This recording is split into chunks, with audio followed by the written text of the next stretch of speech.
This is the Lone Crater YouTube. We hope this video helps. In this video, I will explain how to connect your Garmin to Wi-Fi. First, navigate to the settings menu on your Garmin device. You'll want to ensure your device has at least 50% battery life before starting. Also, have your Wi-Fi network name and password handy.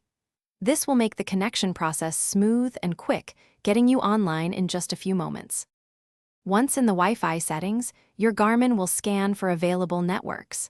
A list will appear, so carefully select your home or preferred network from these options. After choosing, confirm your selection to move to the next step.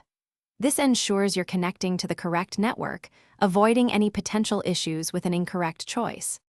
Now, you'll be prompted to enter your Wi-Fi password.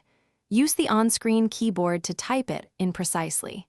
It's a good idea to double-check for any typos before proceeding, as even one incorrect character will prevent a successful connection.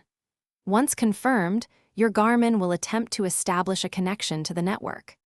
After entering your password, look for a Wi-Fi icon or a confirmation message on your Garmin screen indicating a successful connection.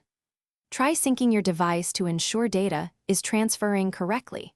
If you encounter any issues, a simple restart of both your Garmin and your Wi-Fi router can often resolve common connection problems, getting you back on track.